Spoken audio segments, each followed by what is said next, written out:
194장 우리를 죄에서 구하시려 주 예수 십자가 지셨으니 기쁘게 부르세 할렐루야 나 구원 얻었네 할렐루야 찬송하세 찬송하세 주님 나를 구하셨네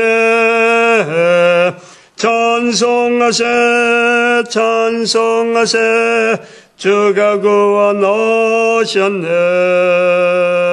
우리를 주께서 구했으니 이전에 행하던 악한 일과 추하고 더러운 모든 죄를 온전히 버렸네 찬송하세 찬송하세 주님 나를 구하셨네 찬송하세 찬송하세 주가 구원하셨네 나 지금 주께서 하나님 말씀 요한복음 13장입니다. 요한복음 13장 1절에서 11절 말씀까지 교독합니다. 1절 말씀 제가 먼저 받들어 봉독드립니다. 6월절 전에 예수께서 자기가 세상을 떠나 아버지께로 돌아가실 때가 이른 줄을 아시고 세상에 있는 자기 사람들을 사랑하시되 끝까지 사랑하시니라. 요한복음 13장은 오늘 11절까지 읽었습니다만은 요한복음 11장 요한복음 11장이 하나의 분기점이라 이렇게 말씀한 것은 요한복음을 기록하는 사도 요한의 어떤 의도는 믿음, 예수 그리스도를 믿는다 하는 이 믿음의 내용이 어떤 건가라는 것을 예수님께서 이것을 보여주는 믿음은 즉 죽음 우리가 인간이 죽어가는데 죽는데 이 죽음에서 다시 돌이킬 수 있는 죽어가지만은 죽어가는 환경에서도 죽음을 이기는 죽음을 건너뛸 수 있고 죽음이라고 하는 것이 당하지만은 이 죽음을 건너뛸 수 있는 이 어떤 시각, 어떤 자세, 어떤 극에 대한 대응하는 여러 가지 삶의 환경 이런 것을 나타낸다. 그러면서 나사로의 이 부활 이것을 보여주는 이 나사로를 통해서 부활을 보여주는 여러 가지 부활의 여러 가지 의미가 있는데 어쨌든 죽은 지 나흘이 되어져서 썩어서 냄새가 나는 이런 나사로를 통해서 예수님께서 보여주려고 너희를 너희로 하여금 믿게 하게 제자들로 하여금 믿는 그 모습으로 보여준다. 그러면서 11장에 계속해서 유대인들이 자기를 죽이려고 하는 그 상황까지 11장에 계속 포함하고 있는 거예요. 이런 것을 통해서 하나의 마태복음에서 16장 이 하나의 예수 그리스도에 대한 믿음을 표현하는 것으로서 베드로의 믿음을 보여주는 그 내용에서 그 후로 예수님께서 내가 이제부터 예루살렘에 올라가서 죽는다, 고난을 받고 죽는다, 그러나 3일 후에 부활한다 하는 요 내용하고가 하나의 분기점이 되어지는 마태복음 16장 16절과 요한복음 11장에 있는 요 내용 자체를 하나의 분기점으로 볼락한단 말이죠. 그래서 이제 이게서 12장, 13장 넘어갈수록 계속해서 예수 그리스도에 대한 죽음에 대한 그 느낌을 이렇게 강하게 표현하는 거죠. 강하게 나타내는 거죠. 12장, 13장, 오늘 13장에 보니까 2절에 보니까 1절, 2절도 마찬가지지만 3절부터 쭉 해서 나오는데 자기가 세상을 떠나 1절에 예수께서 6월절 전에 자기가 세상을 떠나 아버지께로 돌아가실 때가 이런 줄 아시고 아주 노골적으로 이제 예수 그리스도에 대한 십자가에 달리신 그 사건 자체를 아예 기정사실로 만들어놨는 거예요. 만들어놓고는 이제 그 사건이 되어지는 부분에 대해서 접근이라, 그 접근. 13장이 그러한 걸 하면서 예수 그리스도와 그 제자들과의 관계에서 예수님이 제자들을 얼마나 끔찍히 생각하고 있느냐, 응? 예수님과의 관계를 해서 예수님 무조건 제자들 속에서 이래라 저래라 이거 배워라 저거 배워라 하면서 어떤 그 제자들에게 배움을 나타내려고 하는 그런 관계보다도 예수님께서 제자들을 끔찍히 생각하는 그 관계, 응? 너희들과 내하고 관계는 어떤 관계다 하는 그 관계, 제자들을 그 특별히 그 이렇게 구분 지어지는 그 부분에서 제자들이 받는 느낌이, 응? 다른 사람하고는 다르다 하는 이런 거죠. 거기에서 그 중에 이제 일부 예수님의 제자 중에서 한 사람의 그 가룟 유다, 예수님을 팔게 파는 사람, 그 사람과의 관계를요 13장에 굉장히 진하게, 굉장히 구체적으로 많이 나타내고 있는 것이 또한 이 13장의 특징이죠. 제자들을 사랑하신다 하는 그 표현을 하기 위해서 예수님께서 그 발도 씻기시고 또 여러 가지 그 예수님의 제자들이 그 식사 만찬, 이런 만찬 관계에도 특별히 구분해서 이렇게 하고 이런 것을 요 자체 하나의 과정이 유월절 만찬의 자리인데 사도 요한은 그 자리를 예수님께서 제자들을 사랑하시던 그 현장으로 표현하던 그 현장으로 이렇게 나타내고 있다. 그래 볼 수 있습니다. 오늘 제가 이 13장에서 본문에서 조금 강조를 하려고 하는 것은 베드로의 이야기인데 베드로가 예수님 앞에서 9절에 말씀하죠. 시몬 베드로가 가로되 주여 내 발뿐 아니라 손과 머리도 씻겨 주옵소서. 발뿐 아니라 손과 머리도 씻겨 주옵소서. 예수님께서 제자들의 발을 씻기시는 이것을 일부러 보인 그 어떤 의도는 말이죠. 우리는 이해가 안 됩니다. 우리는. 요즘 교회마다 어떤 때 한 번씩 이 세족식이라 해갖고 발을 씻기지, 목사가 발을 씻기지는 이런 것을 하는데요. 그거는, 제가 볼 때는 성경의 내용에, 그건 어떻게 보면, 어떤 형식을 통해서, 뭔가 성경적인 예수님과의 어떤 행적을 좀 우리가 실질적으로 한번, 느껴보자 하는 그런 것은 있는데, 절대 좋은 일은 아니라 봅니다. 그런 것은. 예수님께서 40일을 금식하셨다 그래서 금식을 해보고, 예수님께서 이렇게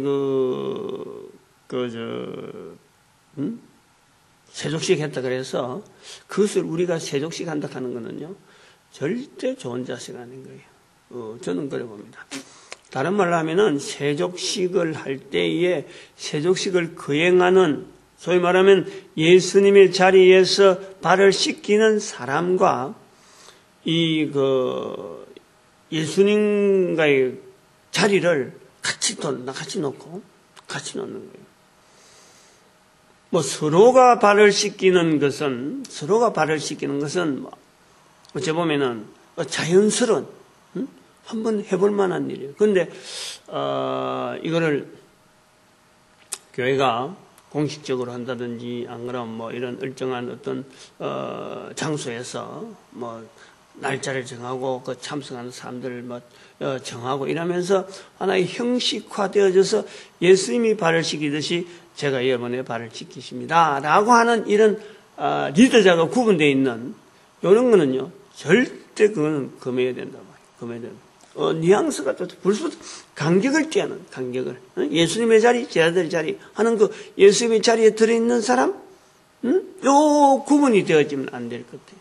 서로 발을 씻기는 거는요, 발을 씻길 만한 상황이 되어질 때, 발을 씻길 만한 상황일 때, 그 진지한 어떤 발 씻기는 행위가, 그건 정말 우리는 그 느끼는 바라든지 그것이 예수님께서 이렇게 제자들과의 관계에서 느끼는 것은 아니더라도 우리가 발을 씻기 너머에 다른 사람들이 발을 씻긴다는 것은요, 한번 해볼 만해요. 해볼 만해요. 한번 씻기면서 예수님과의 관계, 즉 발 씻기는 사람과 씻김을 당하는 사람과의 관계를 우리는 오늘 본문에서 나오는 예수님과 제자들의 그 관계를 우리는 염두에는 그걸 해보니까 내가 어떻더라. 내가 어떻더라. 진짜 그거는 필요에 의해서 하는 거야. 필요에 의해서. 그냥 형식. 하나 이렇게 지나가면서 우리 오늘 세족식이다 하는 이런 형태를 갖추는 게 아니고 실제로 상황 속에서 살아가면서 발을 씻기보는 이런 것은 정말 한번 해볼 만하죠. 영감은 제가 뭐 세족식은 아니에요. 세족식은 아닌데 그 아들이 발을 다쳤어. 발을 담을 티 넘다가 발을 불렀단 말이에요. 그래서 기부스를 하고 있는데 이제 화장실이 저기 옛날에 밖에 있는 화장실이 있단 말이에요. 근데 이 녀석이 대변이 급했던가 봐. 초등학교 5, 6학년인가 그래 됐는데 근데 발을 질질 끌고 가다가 옷에다가 그냥 그대로 퍼져버렸어. 그래서 마당에서 내보고 부르더라고. 뭐 이래 됐다고. 근데 마침 내가 그때 집에 있었는데요. 마침 또 그때가 여름 조금 되기 전에 날씨는 조금 썰썰한데 그래도 밖에 활동할 정도가 됐었어요. 그래서 제가 보통 때는 내가 막 좀 엄했던가 봐. 애 보기에는 막 뭐 잘못하면 꾸중을 많이 하는 이런 게 되니까 그런데 저는 그런 생각이 들었어요. 이미 사고 난 거에 대해서는 사고를 수습하는 쪽으로 먼저 손을 대거든. 왜 그랬느냐 이런 걸 제가 또 생각을 하고 있었어요.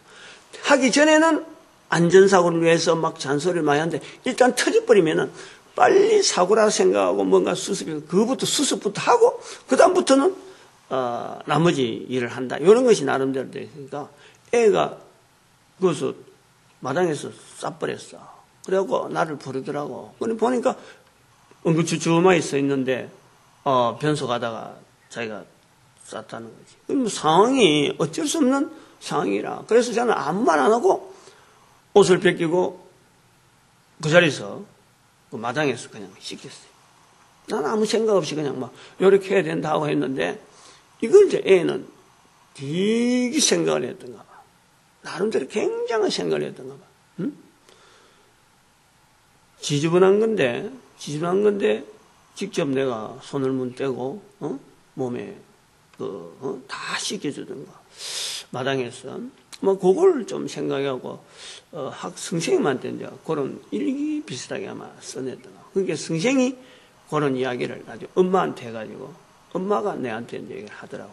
좀 생각을 깊이 했다. 상당한 어떤 뭐 감동을 받았다든지 이런 표현을 했는가 봐. 요런 거라면 관계.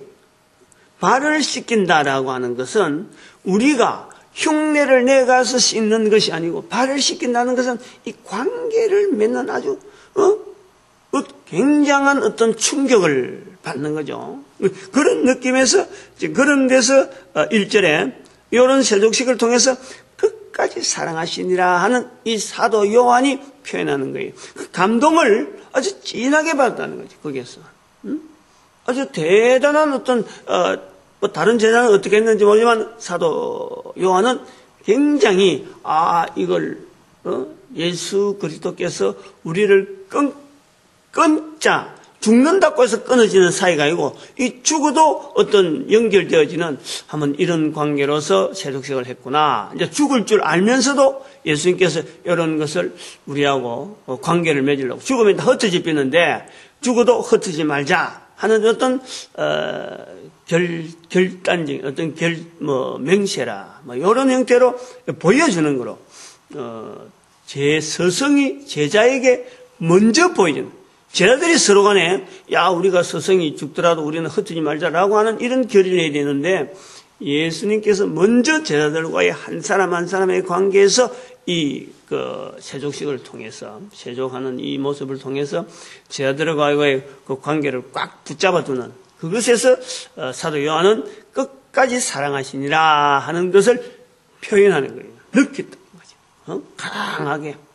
예수님이 부활하고 난 뒤에도 그 내용을 생각할 때, 예수님께서 미리 이런 모습을 통해서 부활이라고 하는 사건을 통해서 사람들이 확 모이고, 그때부터, 이제 내한테 모이는 사람끼리 우리 해보자. 이런 게 아니고, 부활되기 전에 벌써 예수님께서 죽을 줄 아시고 흩어지는 이 제자들, 흩어질 줄 알면서도 관계를 이렇게, 미리 확인을 시키는 이런 사건으로 세족식을 한다. 그래 볼 때에, 이제 두 번째 우리가 볼 거는, 제자 중에서 베드로.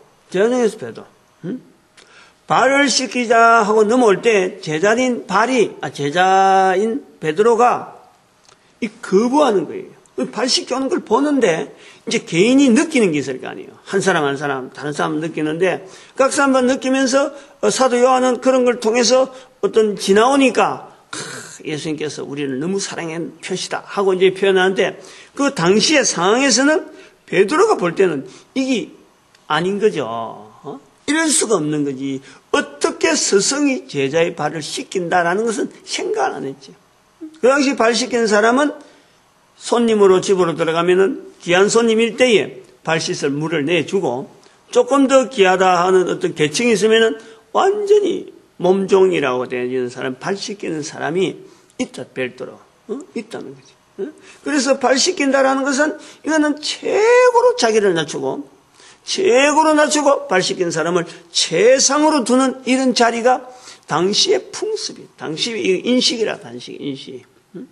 그런데 예수님께서 최하의 자리가 있으니까 따라오던 제자들을 볼 때는 이건 아닌 거예요. 그 아닌 거라는 단순한 아닌 게 아니고 말려야 되는 거죠. 이러면은 누가 스승을 따르느냐. 제자들이 다들 그러면 이제 볼 때 피상적인 느낌은 그런 느낌도 있어요.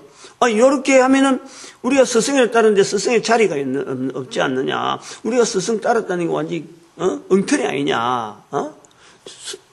스승이라는 자리가 바로 내려가서 최하의 자리에 있다 그러면은 이제 반발하는 거죠. 그런 반발도 있다는 거죠. 반발을. 그런데 한편으로는 이 발 씻긴다라는 것 자체는 평소에 자기 발을 씻고 있었던 이 사람들의 입장에서는요, 발을 씻기는 걸 통해서, 발을 씻는 자기의 모습을 통해서 발에서 묻은 때, 발에서 묻은 먼지, 이런 것을 그래도 씻는다라는 걸 통해서 우리 몸에 있는 죄를 씻는 하나의 이 생각, 사고방식, 이런 걸 집어넣었단 말이에요. 발을 씻는다 하는 것은 내 몸의 죄를 씻는, 내가 몸에 가지고 있는 죄를 일종의 씻는 모습으로서 받아들이던 그 어떤 분위기, 이런 거 공감이 있는 거예요, 공감. 우리나라 사람처럼 발 씻기면은, 저 사람하고 내하고 발 씻기하고 이게 때가 있으면 어떤, 이런 개념보다도 발 씻는다, 안 씻는다, 요거 자체에서 사람들이 생각에 이거는 죄를 씻는, 어떤 현상하고 머리에 물을 댄다, 어떤 세례식을 한다, 그래서 물을 갖다서 내 몸에 뿌린다. 이 물이 귀한 도시에서, 물이 귀한 이 어떤 사회에서 이 물이 몸에 닿는다. 물을 통해서 몸에 씻는다. 이 씻는다는 자체는 전체가 다 죄하고 관계된 것에 대해서 이 사람들이 공감하고 있다는 거예요. 공감. 그 공감이 있는 거예요. 그래서 죄를 씻어가는 이 가장 낮은 자리에 들어있는, 다른 사람의 죄를 씻어가는 가장 나리에 들어간 이거는 보통 사람들이 생각하기 힘들어하는 거예요. 더러운 죄를 만지는, 더러운 죄를 만지는 자리, 이런 자리에 들어가는, 자기의 스승, 생각도 못하는, 그러니까 기급을 한다. 베드로가 기급을 하는 거예요. 씻지 마라. 이거는 아주 딱 맞다 떨어지면 한판 할참이야. 씻지 마라. 도무지 안 된다는 거야. 근데 이제 거기서 예수님께서 내가 네 발을 씻기지 않으면 내가 나와 상관이 없다. 요거는요, 반전이에요, 반전. 엄청난 반전이 생각을 바꾸고 이 예수 그리스도와의 관계에서 이 개인이 베드로가 가지고 있던 그 사고방식, 그 체제 속에서는 도무지 스승으로 하여금 내 발을 씻기게 할 수는 없다 하고 막 아주 강력한 어떤 자세를 가지고 있었는데, 네가 내하고 상관이 없다라고 하는 상관 있는 관계로서, 지금 상관 있는 표시로서 이 발을 씻긴다라는 것을 이 베드로가 딱 들을 때는요, 돌변해 버려요. 돌변. 그럼 발뿐만 아니라 예수님과의 관계되어지는 일이 있다 그러면은 발뿐만 아니라 다른 것도 다 씻겨달라. 손과 머리도 씻겨달라 라는 거죠. 그래서 손과 머리는 이미 다른 온몸은 깨끗했는데, 깨끗한 자는, 모욕한 자는 발밖에 씻을 필요가 없다. 이 모욕한 자로 표현하고 있는 이 표현에서 이제 우리가 정리를 해야 되는 것은 아까 9절에 있는 말씀, 내 발뿐 아니라 손과 머리도 씻겨주옵소서. 즉 우리가 사람이요, 이 죄라는 것을 인식하는 관계에서는요, 발은 죄 짓는 곳에 가는 것밖에 없어요. 실질은. 그건 하나의 더러운 몸에 묻는, 제일 더러운 것이 몸에 묻는 그걸 우리가 생각해 볼 수 있는데, 그 몸에 묻는 위치로서는 발이다 하고 하는데, 실제로는 발은 죄를 짓는 곳에 가는 것밖에 없어요. 가는 거. 어찌 보면 제일 능동적인 표현하지만은, 이거는 이 발보담도 죄에 대해서 더 능동적인, 즉 고의성이 있는 것이 손이라. 손이라. 발은 가는 행동밖에 없어요. 그런데 손으로 다 하는 거예요. 손으로 했기 때문에 그것이 죄로 나타나는 거예요. 죄는. 그런데 손으로 하는 행동, 발은 그보다 더 수동적이고 좀 더 어쩌면 하위고, 손은 실제로 손이 움직이고 막 하니까 이게 죄로 드러나는데, 손과 발보담도요, 죄는 어디서 시작되었냐? 머리에서 시작돼요. 머리에서. 요 본문을 단순하게 예수님 앞에서 손과 머리도 씻겨달라, 씻을 때를 이야기하는 것이 아니라 죄 짓는 구조를 지금 이야기하는 거예요. 죄 짓는 구조. 베드로는 이 발 씻는 것을 통해서 베드로 앉아서 자기의 죄를 지금 생각하고 있다. 자기의. 이 발을 씻는다 하는 이거 자체에 통해서, 발을 씻는 걸 통해서 인식되어지는 본인의 그 표현으로서는, 이거는 어떤 보면 자기가 죄에 대한 느낌을 지금 가지고 혼자 개인이 그래 앉아 있단 말이에요. 사람마다 다 어떤 현상으로 있는지는 다 모르지만은 각 사람마다 다른 어떤 입장을 가지고 있겠지만, 베드로는 적어도 그랬다는 거지. 이 표현에서 손과 머리도 씻겨달라라고 하는 이 표현을 할 때는, 이 손과 머리는 그냥 단순하게 좀 이렇게 머리에 물 좀 뿌려달라, 손 좀 씻겨달라, 이런 게 아니에요. 그런 게 아니에요.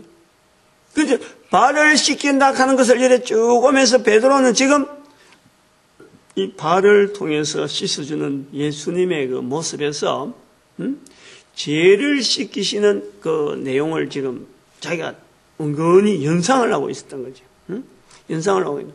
그래서 이 죄를 씻기게 한다 하는 이 인간의 죄를, 나에 있는 추한 죄를 드러내고 이걸 씻게 한다 하는 것에 대해서 스승이 이래 한다는 것에 대해서는요, 정말 감당이 힘들어요. 근데 관계없다 그러니까 손과 머리도 씻겨달라. 즉 손으로 짓는 죄, 머리로 씻는 죄. 우리가 이것을요 인식하는 이 베드로의 자세에서는요, 우리는 하나의 신앙을 보는 거예요. 신앙을. 베드로의 표현을 통해서요, 우리가 예수 그리스도와 상관이 없다, 관계 없다라고 할 때, 이 베드로가 발뿐만 아니라 손과 발을 씻겨달라 하는 이런 표현을 하는 것은, 이건 바로 예수님에 대한 우리의 자세를 볼 수 있는, 우리가 그렇게 예수님과의 관계는 단순하게 스승과 제자의 관계가 아니고, 예수님과의 관계는 죄 씻기시는 구주 예수 그리스도, 구세주이신 예수 그리스도, 그리스도의 자리에, 메시아의 자리에 우리가 그리스도를 둘 수 있는 개인의 어떤 관계에서는요, 죄인으로서, 죄인 덩어리야. 머리에서부터 발까지 우리는 온통 죄인으로서 예수님 앞에 씻겨달라 하는 이런 관계가 우리가 이 베드로의 표현에서 우리가 해야 되는 기본적인 우리가 자세로 우리가 본단 말이죠. 그러니까 예수님께서 그러지 말라, 내하고 뭐 아무 관계 없다 이런 것이 아니고 그걸 그대로 받아주면서 이미 온몸에 모욕했다. 단지 이 발을 통해서 관계, 발을 씻기는 걸 통해서 내가 너희들을 사랑하고 있다는, 내가 너희들을 지금 어떤 관계로서는 끝까지 내가 너희들 놓지 않는다. 끝까지 놓지 않는다. 그걸 나타내는 하나의 예수님으로서는 이 제자들을 지금 사랑하고 있다는 것에 대해서 제자들과의 관계를 맺고 있다는 것에서 앞으로 죽고 난 뒤에 흩어질 이 제자들, 그러나 이 발을 씻기는 걸 통해서 다시 돌아오게 할 수 있는, 예수님이 그걸 죽을 줄도 알면서도 그런 걸 했다. 즉 제자들이 도망갈 줄 알면서도 이런 걸 했다. 다시 제자들로 하여금 돌아오게 할 수 있는 힘으로서 지금 예수님께서 보여주는 그 내용으로 예수님은 지금 이렇게 제자들에게 보여주고 사도 요한이 이제 그걸 보는 거고, 베드로는 그 자신이 예수 그리스도 앞에서는 죄인의 자리에 철저하게 나타내는 거예요. 그건 여기 이제 손과 머리도 씻겨달라라고 하는 이 베드로의 자세하고, 다시 말하면 2절에 나오는 가룟 유다의 관계가 나오는 거예요. 이 표현에서 지금 사도 요한이 기록하는 이 표현에서 우리가 또 연결해 보는 것이, 베드로는 예수 그리스도의 이 세조 발을 씻기시는 그 내용의 모습에서 발을 씻기시는 예수 그리스도를 통해서 죄인된 자기의 모습을 깨닫고, 내가 손으로 지은 죄, 머리로서 이걸 지은 죄가 얼마나 많은데 이걸 예수님께서 발을 씻긴다 하니까 지금 막 고민을 하고 있는 이런 그 베드로의 현장하고, 예수님과의 관계성 속에서 머릿속에 꽉 차 있는 지금 이런 발을 씻기면 안 된대 하고는 그 관계를 맺고 있는 그네가 계속해서 긴장된 그 관계를 하고 있는데, 실제로 그 중에 한 사람은 마귀의 생각으로 지금 차 있는 가룟 유다의 현상을 이야기하는 가룟 유다. 즉 13장 2절에 보니까 마귀가 벌써 시몬의 아들 가룟 유다의 마음에 예수를 팔려는 생각을 넣었더니, 마음에 예수를 팔려는 생각을 넣었다. 여기 이제 마음속까지 딱 확정이 되어 있다는 거죠. 이제 이 팔려는 생각으로 통해서 그 마음이 지금 딱 그쪽으로 기회를 보고 어떤 조직을 통해서 시간이나 이런 걸 타이밍을 맞춰서 어떻게 하면 되겠다 하는 것을 지금 계속 그거로 지금 고민하고 있는 거죠. 가룟 유다는. 근데 베드로는 예수님이 발 씻기는 것을 보면서 내한테 이래가 안 되는데 하는 그 두 가지 상반된 가룟 유다와 베드로의 그 상태가 우리 본문에서 나온다는 거지. 교회에서 우리가 볼 때도 얼마든지 가능한 거예요. 생각이라는 것은 누가 뭘 생각하고 있는지 아무도 알지를 못해. 지금 앉아서 지금 우리가 있는 각 사람마다 100명이면 100명, 1000명이면 1000명, 70억의 인구가 그 속에 생각하는 생각은요, 다 틀리는 거예요. 다 틀리는 거예요. 같은 사람이 아무도 없는, 한 집에서 쌍둥이라도 부부라도 생각은요, 다 틀리는 거예요. 생각은 다, 우리 사람들이 할 수 있는 이 머리로서의 할 수 있는 이 생각은요, 다 틀립니다. 똑같은 환경에 떠나도 다 틀립니다. 여기에서 우리가 정리를 해봐야 돼요. 누가 가룟 유다처럼 생각을 지금 엉뚱하게 예수를 반대하려고 하는 그건 알 수도 없어. 누가 그리스도를 통해서 예수님 바라보면서 내 손과 발도 내 머리도 손도 머리도 지금 내가 죄를 지어서 지금 엉망인데 이걸 어떻게 나타낼까? 이렇게 하는 사람들이 누구인지는 알지도 못해. 똑같이 앉아 모르는 거예요. 이 사람이라고 할 수도 없고 저 사람이 할 수 없어요. 그러나 본인만 아는 거지. 본인만 아는 거지. 우리가 이 생각 자체를요, 마귀에게 넘겨주는 생각, 우리가 여기에요, 제동을 걸 수 있어야 돼요, 제동을. 똑같이 앉아있는데, 이게 마귀가 넘겨주는 생각이다라는 생각 자체를 우리는 아주 기겁을 해야 된다니까. 지금 이 예수님과의 제자들의 관계, 12명, 13명 앉아있는 데가 적어도 13명 이상이 될 거다. 다른 사람들도 앉아있을 수가 있으니까. 그런데 12제, 너희들이 가는 이거 자체는 아마 12만 이래 딱 했으니까 예수님까지 13명이에요. 아주 엄밀한 자리죠.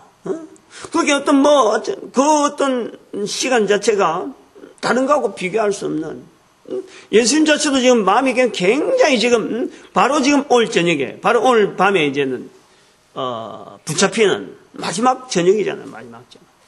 이건 얼마나 거기서 경건하고, 엄숙하고, 숨소리 하나 다 셀 수 있는 그런 어떤 분위기가 탁 돼 있는 스승으로서 말도 잘 안 할 거 아니에요, 지금.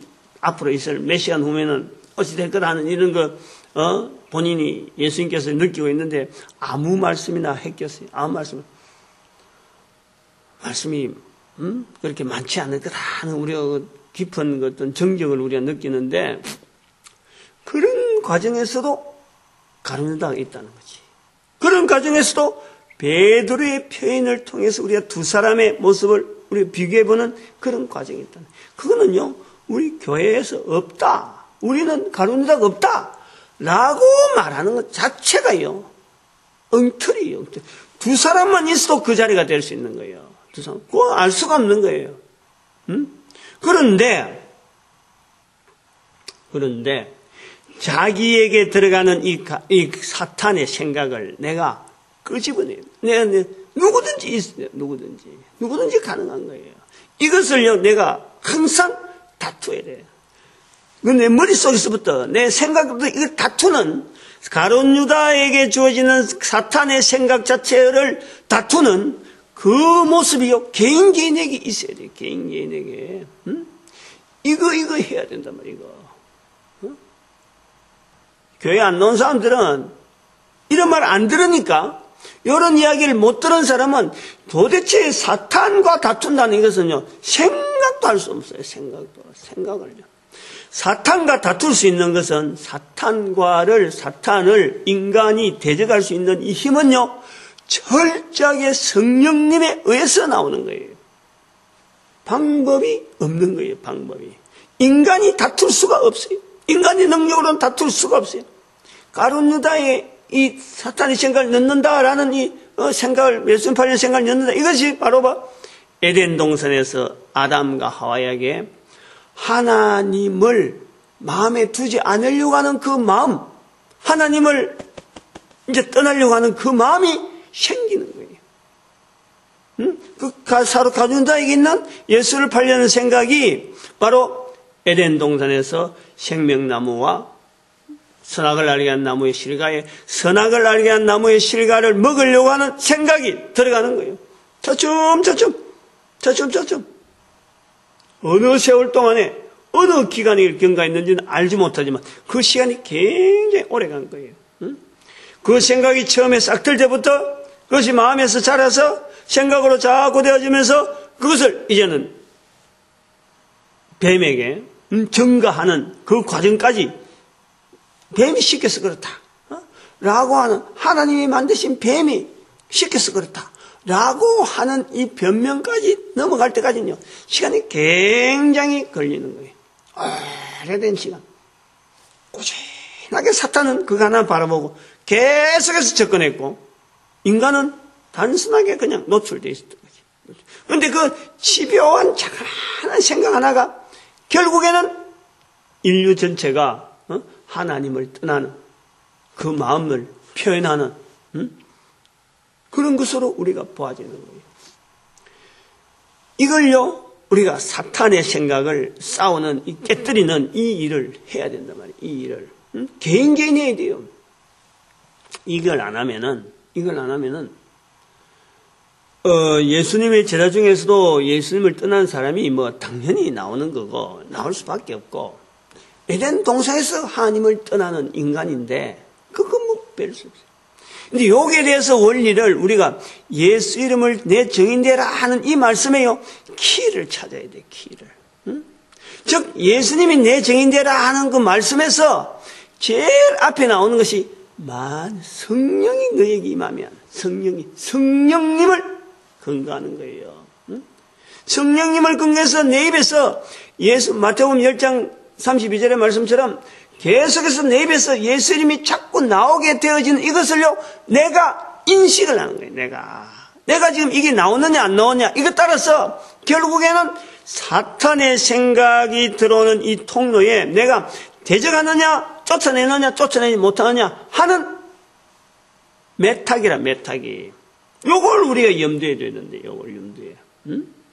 사탄의 생각을 내가 봤다 안 봤다, 이걸 도대체 말이요, 어디서 내가 알아내느냐, 도대체 사탄을 대적한다 하는 게 뭐냐, 이런 것에 대해서 어떻게 논리적으로 어떤 설명을 길게 할 그게 없어요. 단순해요. 예수님의 명령 속에서 나오는 내 증인되어지라 하는 그 말씀 자체가 바로 이 사탄을 대적할 수 있는 이 우리 인간의 이 능력의 중심. 요걸 하지 않으니까 사람마다의 예수 그리스도에 대한 어떤 중심이 없으니까 그런 거 하려고 하지 않다 보니까 청이 막 지잖아요. 청이 귀신 들려갖고 막 집안이 어지러운, 온 집안이 우상 숭배하는 더덕이로 돼 있고, 그리고 이것이 차츰 좀 달라지는 어떤 상황 속에서는 또 그런 귀신을 쫓아내는 자리에 있는 사람이 있고, 또 어떤 사람들은 예수를 그리스도로 증거할 수 있는 이 어떤 그 교제, 상대를 생각하고 내 입장에서 상대를 생각하면서 예수를 중심해서 이 교제가 되어지는, 이 교제가 일어나는 이런 과정이 있는 거예요. 이게 어마어마한 폭이 되어지죠. 귀신 들린다고 해서 예수님 이름으로 무조건 쫓아내지는 게 아닌 거예요. 예수 이름으로 쫓아내진다고 생각하고 예수 그리스도 막 이래가 죽게 한다 하면요, 큰 오산이에요. 한 개인에게 예수 그리스도 이름을 계속해서 그 사람이 듣도록 만들어줘야 되고, 본인이 그리스도의 이름으로 쫓아내는 거예요. 절대 귀신은요 절대 다른 사람 이름이 나오는 게 아닙니다. 다른 사람이 예수 그리스도를 그 귀신을 쫓아내는 건요, 이거는 잘못된 거예요. 본인이 예수 그리스도에 대한 여러 가지 내용을 자꾸 듣게 만드는 사람이 있어야 되겠지. 자꾸 듣는 중에, 예수 그리스도를 통해 자꾸 듣는 중에 자기를 지금 괴롭히고 있고 자기의 어떤 괴롭히는 정체를 내가 알아내는 거예요. 알아내고는 내 속에서의 내 입에서 예수 그리스도의 그 이름으로 마귀의 생각을 쫓아내는 거예요. 제가 어제도 말씀했잖아요. 아닌가 그랬나? 내가 복음을 전한다고 하는, 또 그러고 복음 전환자를 훈련시킨다고 하는 내가 죽을 생각을 했다니까, 죽을 생각을. 그럴 때에, 이거는 분명히 마귀의 생각인지 분명히 아닌데 불구하고 자꾸 빠져드는 거예요. 힘이 없는 거예요. 그 생각만 갖고 있으면 말이요, 힘이 쫙 빠지고, 내가 모든 것, 다른 사람한테 더 이제 피해를 끼치기 전에 이게 도무지 안 되는 거라면은, 내가 정리하는 건가 하는 이런 생각까지 자꾸 하게 되는데, 그럴 때에 제가 떨쳐나오는 힘은, 이렇게 될 때 내가 없어지면은 누가 제일 좋아하는가, 요 생각을 한 거예요. 그럼 틀림없이 마귀를 지금 대적하고 마귀를 쫓아내려고, 마귀 때문에 지금 우리가 고통받고 있는 사람들한테 이 마귀를 쫓아내고 마귀를 대적할 수 있는 이 전도하는 이 힘을 우리 모든 사람이 누리자 하고 지금 시작하는데, 내가 없어지면 제가 이제 거기서 마귀가 좋아하는 일을 해가 되느냐, 우리 제가 붙잡아 서는 거죠. 어쨌든 견디나가는 거지, 견디서. 지금도 굉장히 어렵지만은, 이제는 내가 죽는다, 안 죽는다, 이런 생각보다도 하나님께서 지금 반드시 이 일을 통해서 성령님이 쓰실 일이다 하고는 지금 나름대로 준비를 하는 거예요. 그런데 하나님이 쓰실 일이기 때문에 얼마나 참 내가 준비하는데 부족하면 큰일 나잖아요. 그래서 조심을 하는 거예요.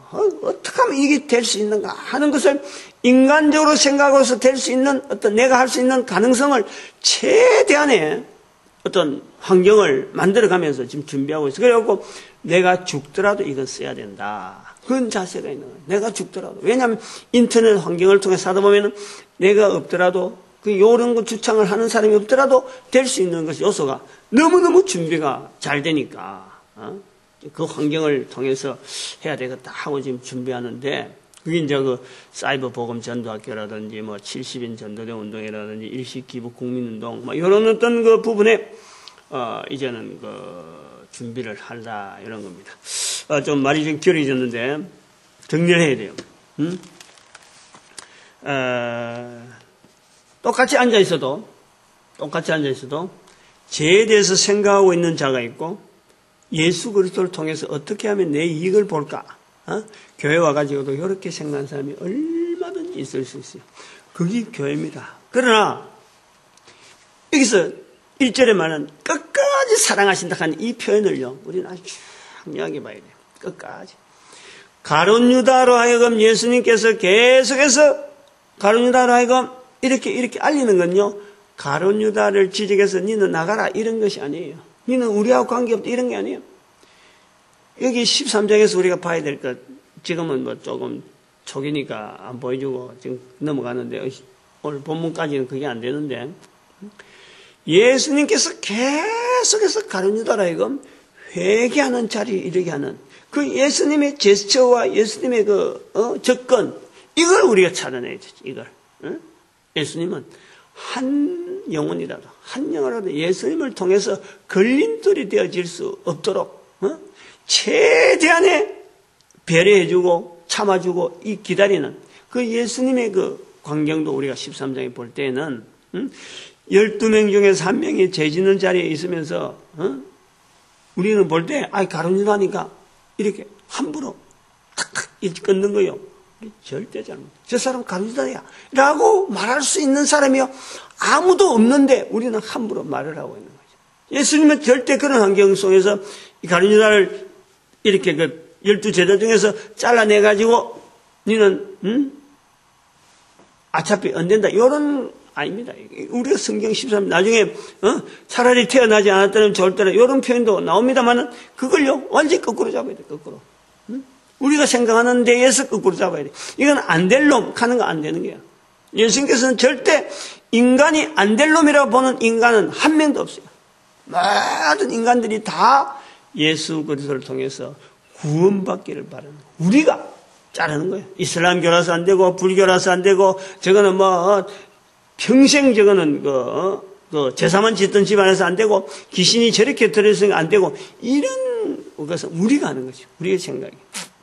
어쩌보면 그것이 그 예수 그리스도 앞에서 죄인으로서의 생각을 하지 아니하고 예수를 통해서 내가 어떻게 이용할까 하는 그 생각하는 자체가 바로 마귀의 생각이 들어있는 우리 한 사람으로 있을 수가 있어요. 그렇게 하시고 오늘 요 본문 정리를 합니다. 하나님께서 우리 개인에게 허락되어 주신 이 교회 출입이라는 이 자체가 오늘 우리 시대에 하나님 앞에서의 이 예수님을 전하는 통로로서 하나님께서 지금 한 사람 한 사람을 기대하는 분명한 기대가 있는 그리고 이 살아있는 삶 동안에요 정말 우리의 삶을 통해서 하나님 앞에서 영광 돌릴 수 있는 이 어마어마한 영광의 어떤 그 지금 보고 창고와 같은 하나님의 영광의 창고가 지금 가득히 들어있는 한 사람에 대한 기대 이 전도자 예수 이름을 시인하는 그래서 귀신을 어떻게 대적하는지 너희 마귀 너희 원수 마귀를 대적하라 이런 우리 관계를 이룰 수 있는 이 자리인 것을 분명히 인식하고 사시기 바라고 그 다음에 이 교회는 오로지 전도하는 일에 모든 것을 맞춰야 돼요. 차츰 뭐 이런 것이 표현되어지겠죠. 그 다음에는 우리 민족이 하나님 앞에 쓰임받자 하고 이 강조하면서 축복하는 시간을 주의 삼창 주부르십니다. 주여!